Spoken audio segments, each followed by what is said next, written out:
I've never seen a man pray like this in all his life. And you guys will remember, I mean, the criticism he got. It wasn't all just smooth sailing. There was some criticism, ostracized, criticized, whatever the English words is that you could use.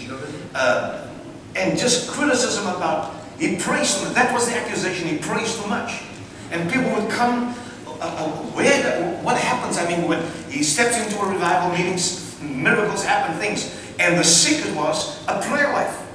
And this is what we want to drive home to everybody, to develop a prayer life. Praying is speaking to God. So, to answer the question, how come this family of 7 brothers, 1 sister, all involved in the ministry? You recall, Dad would always gather us all in the living room, lay his hands upon us, anoint us with oil, and speak a prophetic word over us. So whatever we want to try and do to get away from this thing, we can't.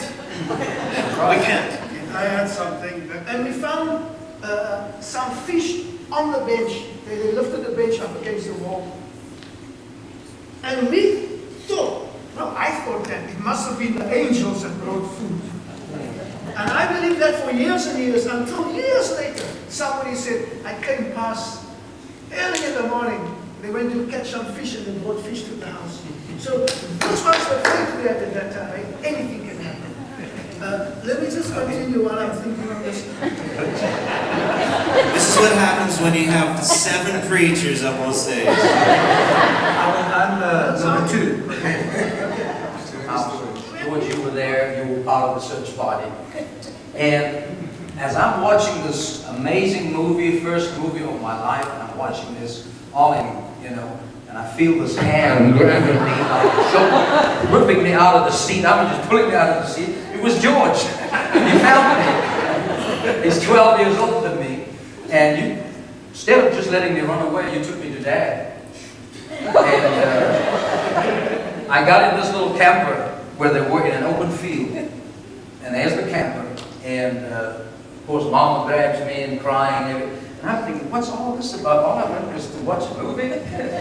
But that day, I got the spanking of my life. I mean, Dad took the belt and just went to it. But the best part of the whole thing was that after it, Dad said to Mom, fix him some ice cream and some peaches. Some ice cream and peaches. No wonder I love peaches so much. But I ate that, and then of course after that I had to ask forgiveness. I didn't do anything. But then with the forgiveness, you got to shake his hand or hug him and kiss him on the cheek. And that's how you can get away with it. But, so not so very spiritual, but I remember those early days not having, there's no toys, you play out in the sand. And as a kid, I was just standing and watching Dad minister and preach and seeing the miracles of God. As a boy, I've seen it. So people really come too late when they tell you there's more miracles. I wonder if I could share a little something. I saw Mama's face and she came and she cried and she hugged me. But I went into there and I want to tell you, I won't go into detail, but not one mark that's on my body.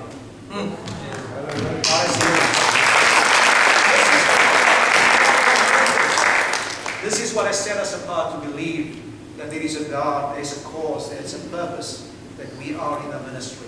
First-hand accounts. Yeah, first-hand account. And I haven't shared this on the tent.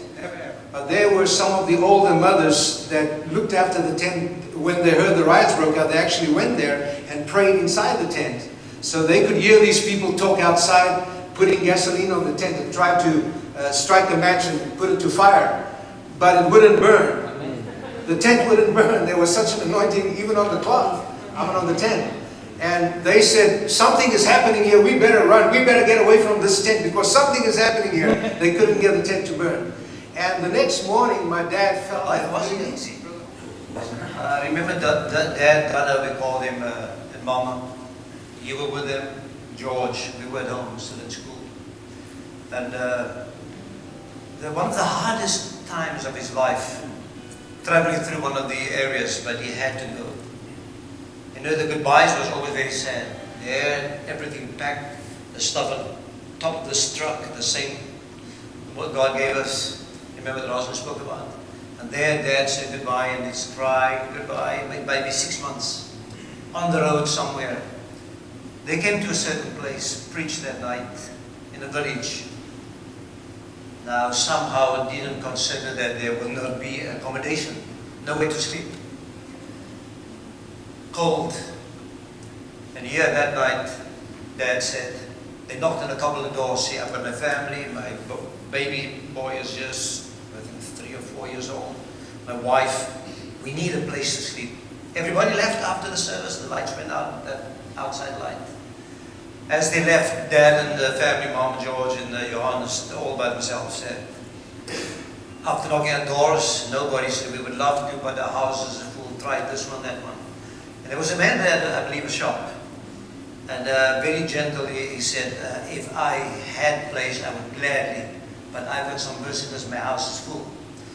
And then he said, I wonder if this will help. I've got an unfinished house, no windows, no doors.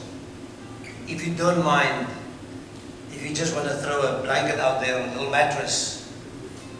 Is there a roof on there? There was a roof, but no no floor, nothing.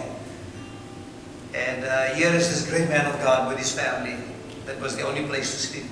And that night, Mom cuddled up with Johan, and I think he went to sleep in one of the cars.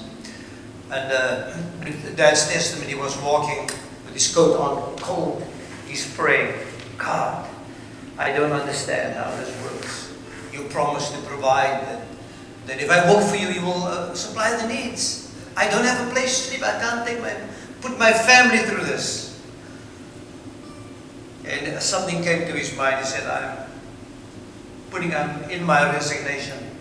Tomorrow morning, I'm going home. I'll start a business again. He was a great businessman. I will start a business and support the ministry. But this is not for me. I cannot take this anymore. Too hard. It's too hard. And then as he was praying, he heard a voice. God speaks when you pray. He heard God said, son, the birds of the field have nests. The foxes have holes. But the Son of Man had nowhere to lay down his head. It shocked him. He said, God, I withdraw my resignation. I will go. And here's the testimony.